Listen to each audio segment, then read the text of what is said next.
Tony, if we're talking about the NFL draft, do we need to be drinking beer? Yes. Do you want a Corona Premier? Yes, please. I'm gonna go get some. You want to talk about sports? Yes, I want to talk about sports. You want to get a real job? You want to talk about sports? Sports. Sports? Sports. Sports? Sports. All right, sports it is. Welcome to Tony's Upset, a sports podcast fueled by autism and brotherhood. I'm your host, Tony Cinelli, along with my co-host, Gianni Cinelli. How are you, Gianni? I'm doing pretty well. Tony, I don't know if I told you, the first video we posted about you in the NFL draft, 70,000 views. Oh my gosh. And that's just on 70,000? Facebook. That's just on Facebook. That The is follow-up amazing. one, 16,000, and then the next two, 2,000. We're killing it. Make sure you follow us on Facebook, on Instagram. I think on Instagram we've got over 100 followers now, which is a huge deal because the first 20 were just my friends and Sam's friends. And then on Facebook, I think we're in the 60s, and the same thing on TikTok and YouTube, where we're also doing pretty well. Now, Tony, what did you want to talk about today? So the NFL draft was this Thursday? So I heard. You know, Rachel said, believe it or not, she said, why don't they just tweet out, like, who's being picked? Do people really want to watch this? Yes. Absolutely we want to watch this. Absolutely. We live to watch this. Yes. The NFL draft is more fun than watching the Jets play. Most fans of bad teams, they don't get a chance to watch their favorite team play well. So they love the NFL draft because that's the only chance they get at hope. Yeah, and they had hope today. This draft, the New York Jets. But that's not what I'm upset about. The Jets, who had a great draft pick. What are you upset about? So, I'll give it that. You know, I will say, when we started the podcast, every single week, people would be like, Tony needs to be upset about something. And I said, you know what? Run your own podcast. But we probably should have you upset about things. So what are you upset about today? I'll give the draft 8.5. The draft itself? Yes. Or the Jets in the draft? No, I'll give the Jets draft a 9. Okay, but the draft overall was 8. Yes. That's pretty good. Yeah, usually it's a 10 out of 10, but... Oh, okay. So is this like a production thing, or the picks were bad? My mom was telling me that there was some production problems going on, but there were 2 draft picks that I just didn't understand. I'm moving this beer. Please continue. So the first one is, I don't think it's that bad, but the Arizona Cardinals selected a running back, third overall. Now, everybody had this guy as Have you seen Jeremiah Love run the ball? Can you blame them? Arizona just didn't, at that spot, at number 3, they didn't need a running back. They have like 2.5 good running backs, don't they? But they've James Conner. I saw online they've got running backs. They don't need a running back. Yeah, Michael Carter. No, they don't. But that's my point. How is Michael Carter washed up? He was so good for the Jets. How is he like trailer trash now? It doesn't make... That's the problem with the NFL. The shelf life of running backs is like 3 years, and then they're trash. Yeah, But who do the Cardinals have at quarterback? Jacoby Brissett. And they drafted a quarterback in the 3rd round. who did they pick? Carson back. Interesting. Yeah. Okay, so running back, they didn't need Jeremiah. No, Love. they did not. I'm surprised that... So when I saw that pick, I was like, oh, they're drafting him. They're going to trade immediately. There's like a deal going on in the back. They don't do that in NFL.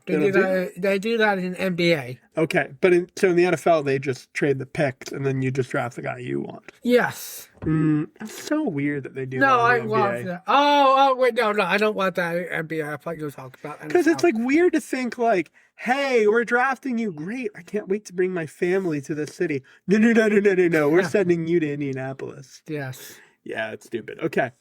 So yeah, was that your big one? No. Okay, go ahead. I interrupted you a lot. Please continue. No. So I've been watching all of this, watching sportscasters' views on this, and I just don't understand the LA Rams' method of... I'm trying to understand it, but like hearing other voices in the background saying, well, why the Los Angeles Rams selected T.Y. Simpson at number 13. And they're saying, well, he's the best prospect. He's the Rams are thinking that they can't get a quarterback in the next couple of years. Okay, yeah, But- I saw this argument. So their argument is this is the highest draft pick they'll have for a while. And with that draft pick, they have to get the best quarterback available for the next couple of years. Yes, Okay. but they want to give Matthew Stafford a contract extension for 2-3 years. Okay. Blah, blah, blah. But my point is, we know that next year that Archie Manning and Dante Moore are the best 2 quarterbacks going out next year. I'm not basing this on facts. I'm basing this on feelings. Archie Manning is not a good quarterback. You've heard it here first, Yes. folks. Yeah. Archie Manning is overrated. If his dad wasn't one of the Mannings, he would be working at a 7-Eleven. That's probably He like. would be on the Outer Banks TV show. No, he's a decent quarterback. He's fine. Fine, fine. But the hype about him last year was so ridiculous. And it was like, brother, he's a kid. I don't even think he has his after 9s yet. He can't drive home by himself. So, anyways, I think Ty Simpson's probably better than Arch Manning. Yeah. Okay. We haven't, that's the problem. We've only seen Ty Simpson play 15 games. Who did he play for? Alabama. Was he good at Alabama? Alabama didn't have a great year this year. Okay. Oh, they had an okay year. They won more games than last year, but Alabama got destroyed the last 2 games. But that's not my point. The Rams. Gianni, I'm going to name off 3 quarterbacks that in the past 10 years have been drafted in the 20th and 20th, and the Rams are saying that they couldn't find extra backup, any good other quarterback. Here's the 2027 that I think that is after Archie Manning and Dante Moore. Okay, so you're saying the Rams are like, well, we had to get Ty Simpson because there's no good quarterbacks coming our way. And you're saying, listen, aside from Arch Manning and who's the other guy? Dante Moore. Dante Oregon? Yes. Yep. You're saying there's plenty of options coming your way. You want Yes. to read them? Dalian Metza, Okay. Sam Levitt, Lenore Sellers, Trinidad Chanwis. I think Trinidad's going to play 3 more years in the NCAA. He can't. He doesn't I know. have any more. He Well, just keeps on eligibility. trying to stay. Yes. He's going to be 32. Going back to, they could have gotten this. Gee, if the Rams win the Super Bowl or get the number 28 pick, here are 3 names I'm going to throw out there. Wow, or the Rams could have had this, if we're going back into the future. Okay. Let's get these.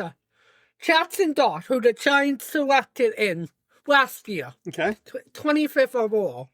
What do you think he's going to be? I don't know. Want to pause this for a second? Yes. Tony and I had a bit of an aside off audio. So what you're trying to say is you have a couple of examples of times in which great quarterbacks have recently been drafted in the back half of the first round. The LA Rams, who have a new logo, which is garbage, by the way, they didn't need to spend a top half first round pick on Ty Simpson. What other great quarterbacks have gone in the back end of the first round? Jackson Dart. Amazing. He'll be amazing, but Jordan Love. Okay. He's doing really well. I think he's a great quarterback. Here's another example. He was the last pick of the 4th round who the Ravens trade back in to get. You want to take a guess who that is? Lamar Jackson. Yes. Yeah, so really, they jumped the gun. If I were the Rams, what I would have done is, because, I don't know, unless they had any reason to think Ty Simpson was going forward, that's what we don't know. For all we know, Ty Simpson met with, the Cowboys, and the Cowboys were like, yeah, we'll take you if you're available. Well, everybody, we have but to. they wanted him at the back end in the 20s to 30 round. And, well, they should have, boy, I don't know. I feel like they probably could have traded down their pick, picked up 2 or 3 third-round picks for that, and then got their guy still. I don't know. They jumped the gun. They did. Do you think that was the worst pick of the draft? Yes. It's not Michael Penix Jr. bad, though. No. But if I'm predicting the future. I think Matthew Stafford gets injured for 3 or 4 games at least this season, and we see Ty Simpson play pretty decently. But he's not ready for the NFL. Well, sorry. He's not ready to be a starter for the NFL. He's played 15 games in college. Yes. On a bad Alabama team. And we all know that Alabama quarterbacks don't really do anything in the NFL. No, they don't. So, I don't know. It doesn't feel like a great recipe for success. Tony, what else do you want to talk about? And one more thing, Sean McVay's reaction. In the press conference, he wasn't happy and stuff that they picked Ty Simpson. And then he was, yesterday, he got so much negative attitude about it. Did Sean McVay not know they were going for Ty Simpson? No, he did, but he came out. Was it not his decision? Well, it was the owner's decision. That doesn't make any sense. The owner isn't the coach. The owner shouldn't get to decide. And the GM. The GM, I don't care. The GM. When you have a guy like Sean McVay, you let him do the drafting. If you have a guy like Brian Daboll, you can't let him do the drafting. Although if he picked Scattaboo and Dart, maybe I'm wrong, actually. But you know what I mean? It's like, if you have a good coach like McVay, he gets the final say. Yeah, but he came back, and after that, he's like, "Oh, I'm just trying to be respectful to Matthew Stafford. I didn't want to be too happy. I got Ty Simpson." But yeah, that just doesn't make sense. It doesn't make any sense. Tony, what else do you want to talk about with the draft? Anything important? No. All right, what else do you want to talk about? I gotta say, the Boston Celtics are looking like they're gonna come out of the East to play in the finals against whoever comes out of the West.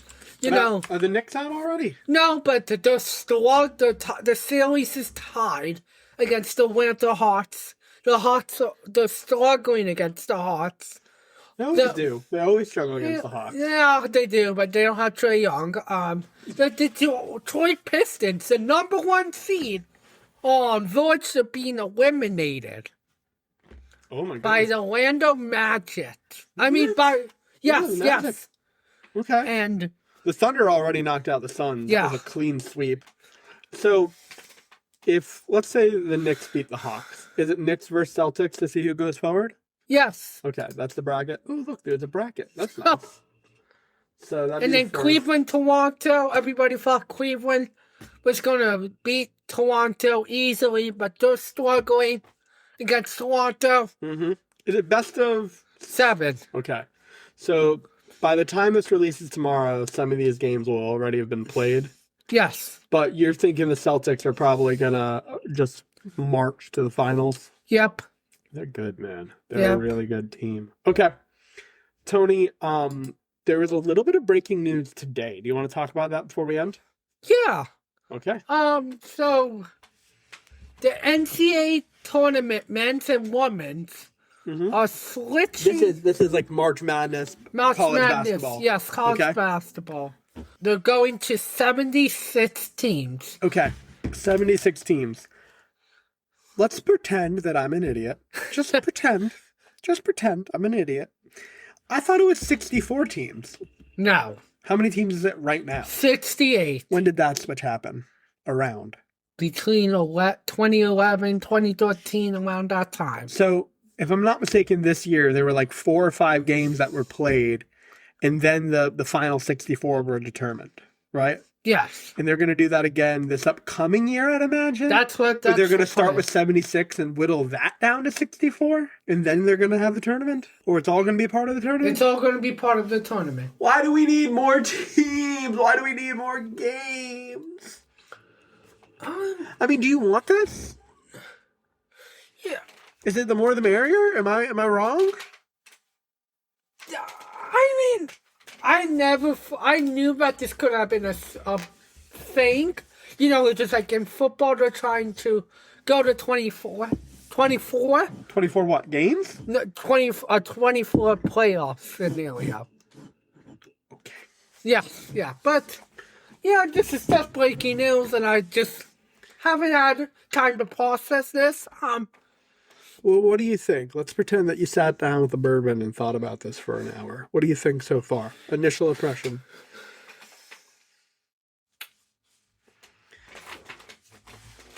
Sometimes I do feel bad for a team that doesn't make a tournament Because, like, They should be better. it should It's be not- better.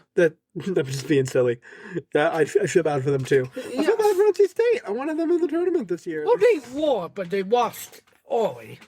Yeah, but UNCW. I didn't get to see my boys, my Seahawks. sometimes I wish, like, they would put in, if you lose to like a 9 seed or something, whoever has the best not record or best schedule of a mid-major should get added in, and who loses in their conference tournament. I'm not smart enough to understand what that means, but the So- audience will. I'll explain it to you off the podcast. Okay. Do you think this is too many games, or do you think this is a welcome change? Time will tell. Okay. I like that. Not answering the question. I'm playing. How's hockey going, by the way? The NHL playoffs are happening. Yeah, the Carolina Hurricanes are moving on to the second round. Mm-hmm. They swept the Montreal Canadiens. And now they'll wait the winner of the Philadelphia Flyers and the Pittsburgh Penguins that made it to somehow the Penguins made it into 6 games. And this is just, I know somebody who listens to this podcast is a huge Penguins fan. Who's a Penguins fan? One of our employees. Okay, my question is, why are they the Pittsburgh Penguins? There's no Penguins in Pittsburgh. I understand the alliteration, but it's not a good name. The Penguins have been around for years. When you were growing up. Probably can't- older than that. I'm not that old, Tony. Well, Johnny, you didn't even know there was a Minnesota Wild. Okay, You didn't no. even know Actually, there was a Utah Man. wait. The Minnesota Wild is a new team name. That's why. Oh, you're about to be wrong. Someone told me about this at work. Well, years ago. Oh, well, somebody had to tell you this. When did the Minnesota Wild join the NHL? Ho, ho, ho. Okay, 2001. that's not that new. No, that's not. No, it's not. Yeah, I would tell that coworker. Rats. Maybe I'm thinking about something else. Okay, I'm wrong. Never mind. They're as old as you, at least. That's fine. Okay. Tony, you got anything else we want to talk about? Nope, I'm good. Next week we'll talk some UFC and maybe a little bit of soccer. Yeah. All right. Thank you for listening to Tony's Upset, a sports podcast fueled by autism and brotherhood. Goodbye, y'all. What are you laughing about? I'll tell you after. You'll tell me after. All right. Bye, guys.